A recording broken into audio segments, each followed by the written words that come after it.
Hey guys, it is Kayla Waller with Waller Adventures, and we are in Beaufort, North Carolina. And tonight we are doing the Beaufort Ghost Tour. So stick around and check it out.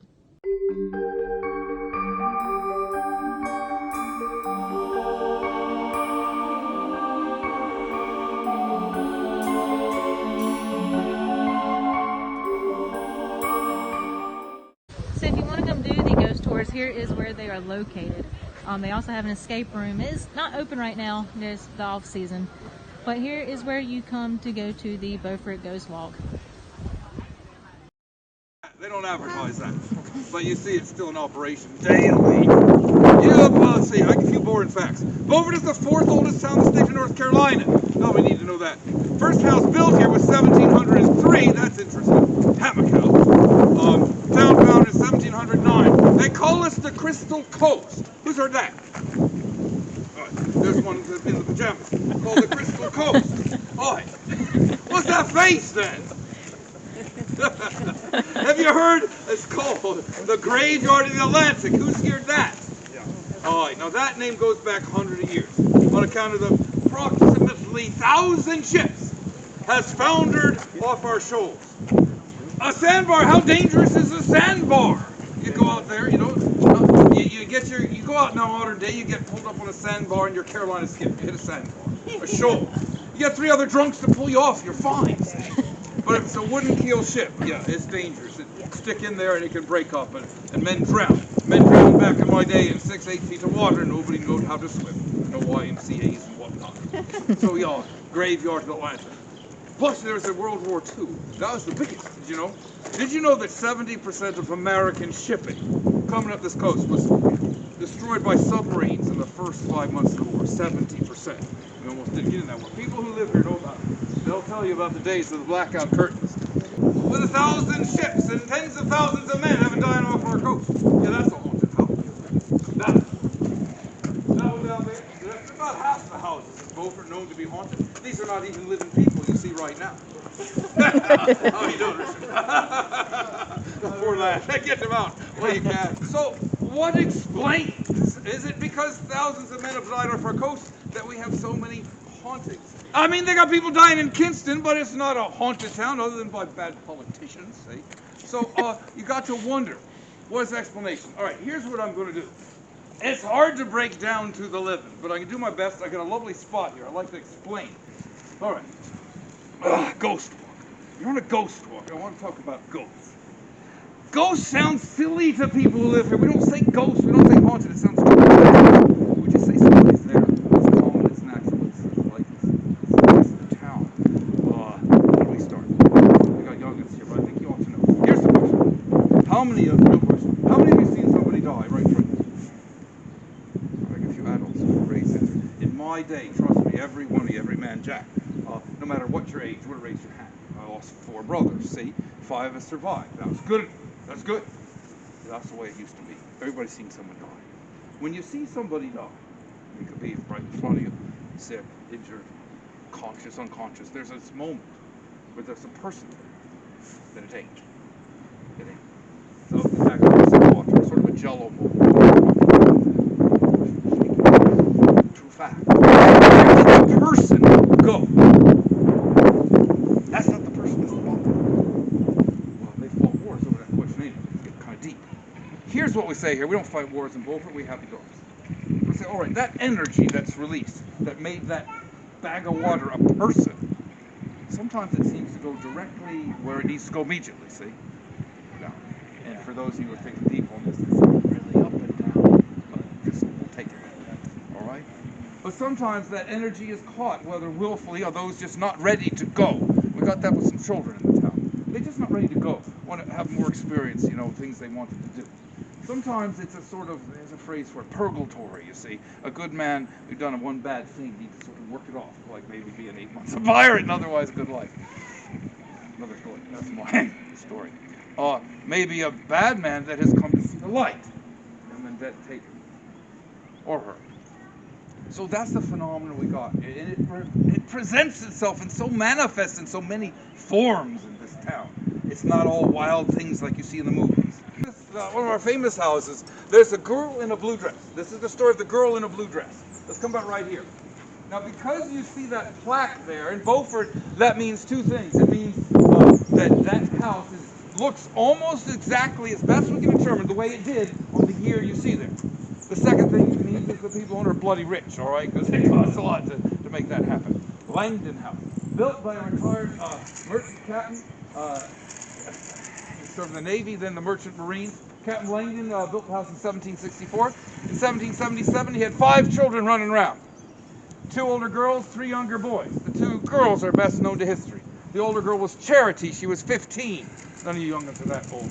The younger girl was Faith. She was 13. Charity was 15 years old, the oldest of 5 children. And then as now, the oldest girl in a family of many children tends to be mature, responsible, bossy, and annoying, right? I got something there. Now, the younger girl was Faith. She was 13. I got youngins here. She was known to most young men in town. All right, let's just put it that way. Casting no aspersions on young Faith. She's a girl of her time. Here's the story. 1777, a letter comes from an old sailing mate of the captain. He's in Boston now. He says, my son John is going to be shipping out in this American Revolution, the Navy, and can he stay with you for a few weeks till he gets his orders and ships out? So a young man named John, he's 17 years old. He's kind of quiet, responsible, and thoughtful, well-spoken young man. John and Charity would sit on the porch, rocking in the rocking chairs, drinking sweet tea and lemonade, having a very nice time. Courting, as they used to call it. I'm going to tell you what we used to actually call it. It's going to sound funny to some of you, but when 2 young people got to know each other in that way, it was called making love. They made love on the porch, which would mean something different today, I grant you, but that's appropriate say what they did. But he got his orders and he left. She had a nice smile on her face, so people thought something was up.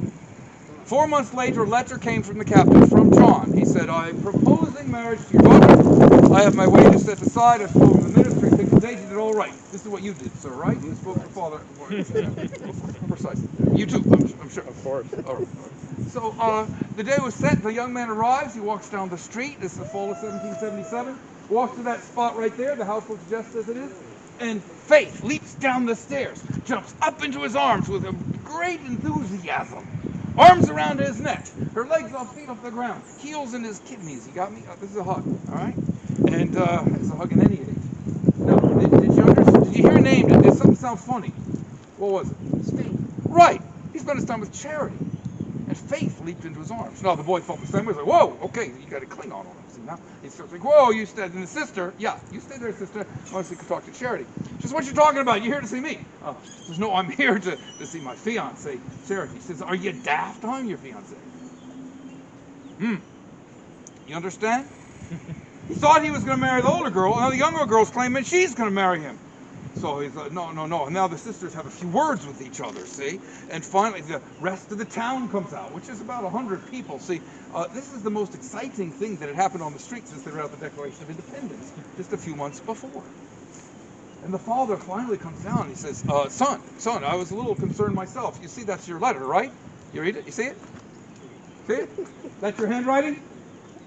Yeah, you say, yeah. And the boy looks at it and goes, oh, it says Faith. It says Faith.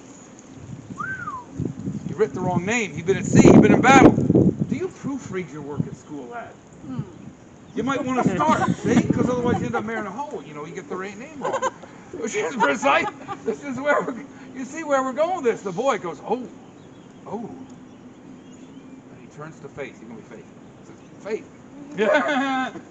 Man up. There. You say man up anymore? Is that different? We're going to say, all right. I'm on it. Did you want to marry me?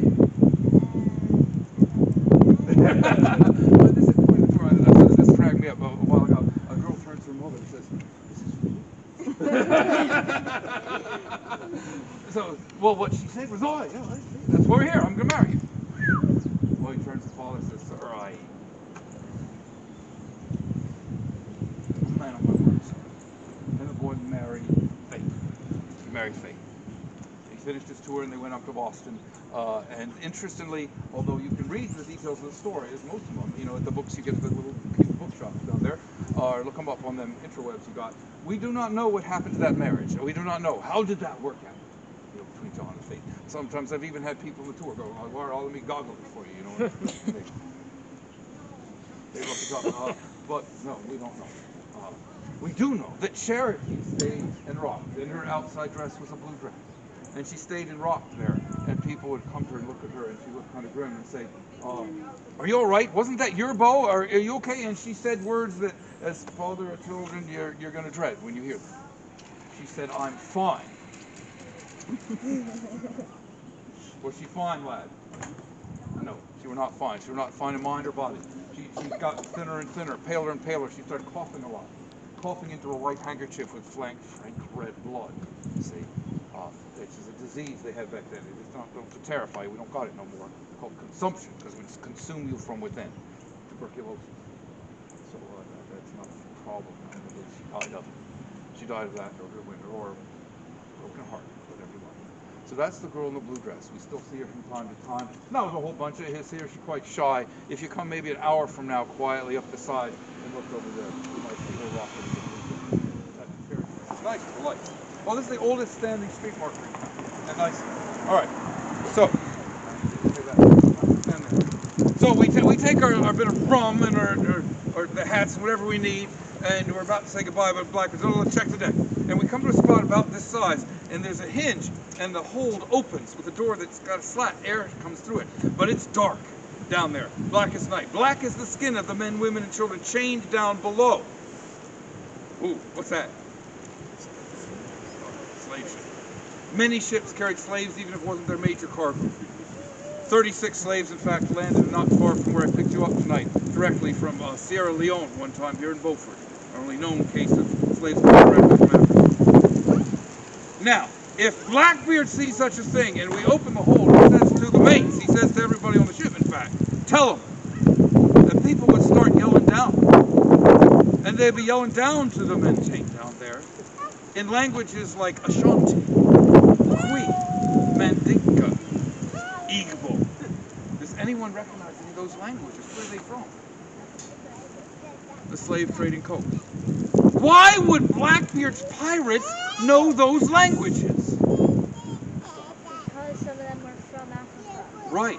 His pirates were the men who were just a week before were the ones chained. Because they'd be yelling down to him. You want to stay stinking in your own shite, a slave? I was going to tell you what's going to happen when you get to the end of your journey. It's not going to get any better. But you want to join us as free and equal pirates. That we Africans are the equals of the white men on this ship, and the Indians, and the Swedes, and the Israelis, everybody. We're equals. Only commercial enterprise in the world where no matter where you're from, your color, even whether you're Protestant or Catholic, didn't matter.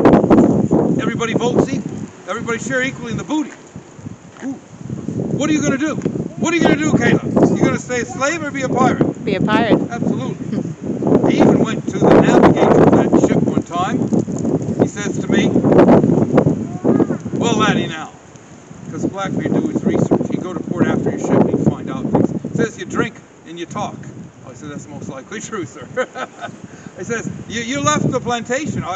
They said you were born to own a plantation, but you didn't like how your dark-skinned sisters was being put to work. Why, that's true. True enough. You want to be a navigator on a slave ship or a pirate ship? What would you do, lad? Pirate ship. See? You see? So there's pirates and there's pirates. Blackbeard will release any of those men who chose to come with him, whether from the ship, from the chains below, or even white men like myself who would prefer to be a pirate than a slaver, because I started my career with a ship didn't take no slaves. And that's how I ended up. Now, Blackbeard, good man or bad man? Interesting. I'm going to walk on it now. Fascinating every time I talk about it. I don't know how it's going to end up. Look at it and we get the feel for what a historic house looks like. And your eyes should by now sort of be recognizing some things. You see the railings, the balusters like that, painted white. Pretty much all of them Gothic. You wouldn't see it painted any other color. The deck itself is painted a light gray or a dark green. Underneath the deck, you will not see in a historic house from that age, underneath the deck. To leave that open would feel to the people of that time like a lady walking down the street with her skirt up. You know, inappropriate. So I'm training you what to see because you're going to see something different in a minute. Now on either side of the windows, what do you got? Shutters. Yeah, all the houses, the original historic houses, you'll see them, they're painted black or green. The side of the house, you can see it's board. It's got to be wood, not vinyl for historic house. You see their boards clapped next to each other, which is called clapboard. Clapped board, see? Or shiplap, like lapped over on a ship. You're allowed only a few anachronisms, things out of time, like the flag and the... But mostly you've got a electric pole or anything, box, anything like that. There's one other glaring anachronism on this house in front of it. Who can see what it is? Something out of time, wrong for the time. Ceiling fan. What's that? Ceiling fan. Oh yeah, I mentioned that. Sorry. Yes, that's an acronym. That one's allowed. There's a glaring one which is also allowed that's right almost flapping the in your American face. flag. Right. Jesus, This house was built in the 1820s. There would have been an American flag, but not looking like that because this one got 51 stars. Right? Wait. Oh.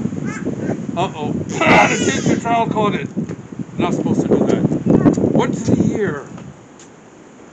What's the year, lads? No, now. 2021. Uh-oh. 50 stars. It got 50 stars. That was my story. 50 stars at all. Now, then it would have about 22, 23. But otherwise, now you take in your mind, look at the historic house. I know they vary. But the windows also, you might have noticed a reflection. They got a sort of melty look to them. They got crosses in the middle, and that signifies exactly what a cross signifies. And that was a common thing. So that's just a very model of a historic house in Beaufort. Modeled somewhat off England, modeled somewhat off the Caribbean, especially those with the double visors you see here and there. As we walk around, you'll see some houses look like that, some don't. There's a beautiful one here. Have heard here in Beaufort. About 2 years ago, that house was somewhat neglected looking, overgrown, needed paint, etc. And Mrs. Peterson had passed a few years before and had not been well kept up. A couple of ladies moved into it. Domestic situation common in Beaufort, you follow me? Oh. Hey, we're going back to sailors, trust me. It's, you know, in the Navy, you see some seas and other things. So, you know, it's not a new thing. Nothing new here, see. So, that's why they said, do you want to hear our ghost story? I said, sure. I said, well, when we moved in, you know, it was a mess. We started, you know, but we had this big problem. It drove us downstairs. We kept our downstairs bedroom instead of going upstairs. Because as you walked up the stairs, you met with a terrible stench, smell, and a feeling of rising dread. Yes, I just said that. A feeling of rising dread. Where they said it would be like there was a low-flying Nazgul, if you know what that is. A Dementor, if you're a Harry Potter fan. See how it just makes you feel. Now that's a strange ghost story. So they decided to look into it. They did research.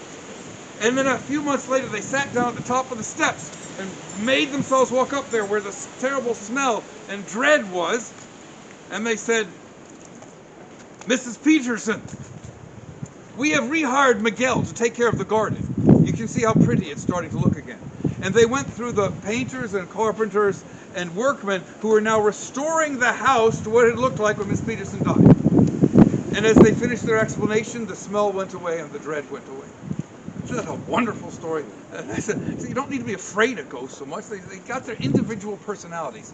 We have stories here. Well, there's a fisherman who died in that house because he broke his arm and his crew paid for him to stay. Well, no, they didn't. Here's the problem. You got a fisherman from down east, 70 years old. He's got two great loves in his life.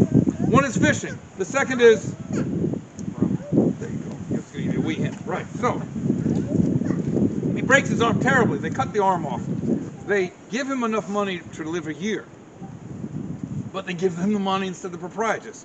So what does he do? He buys enough rum to drink himself to death.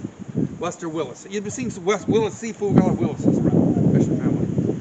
And if you take the back room on the other side there, people wake up in the night to the smell of rum. Strong smell of rum, even if they haven't been drinking.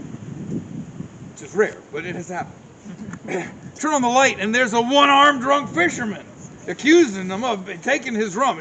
You took me rum. Where's me rum? Get out of me room. So the people will fly out, start screaming. Lights come on. Everybody comes, and they go back, and there's nothing there. Don't smell no more. So that we got all kinds of interesting individual stories. One of my favorites, and here I'm going to give a slight caveat, which means a warning. Many of these stories are written up and been known hundreds of years with all kinds of documentation. Some just float around here. We have a story of a French sea captain, a widower who at age 50 came home with a 17-year-old French girl, married her, which was fine back in that time. The problem in town had not that she was young, but that they did a lot of, how do we say it, full frontal snogging in public, which was not a thing people did back then. It was illegal to hug your wife in public. So there was a bit of a stir about that, a scandal, but finally it was decided by the oldest drunk in town that they French, unless it wasn't their fault. Problem is she died of consumption as well. The woman takes that room. Often the next morning she would say to the proprietress, and the funniest thing happened last night. I don't know if I was awake or asleep, and the story repeated itself over decades. There was a man in a blue coat with gold trim and flowers. That's the captain. And he came and stood at the foot of my bed, and I woke up, and there's this man in a seafaring suit, and he was handsome. And the proprietress would say to the women, well, were you frightened? Were you scared? I said, hey, not frightened. Kind of the opposite, if you follow me? Because he was very good looking, and his soft spoken, and his hands were so gentle. Right! That's as far as I'll go. It makes company, but you follow me. That's the story. But people around here swear to it, ma'am. It was the first house when we turned left on Live Oak on the second floor, if you're looking for the room, just so you know. No, that's the story of the French sea captain, right? It's one of our stories. Let's say some of these are very well documented, some not so much. So I hope you enjoyed the Beaufort Ghost Walk. He told us a lot of stories. I couldn't fit all of them in this video. So if you want to experience it yourself, I will put a link in the description below to where you can get your tickets. So when you come and visit Beaufort, you can enjoy the Ghost Walk yourself. So thanks for watching. See you soon.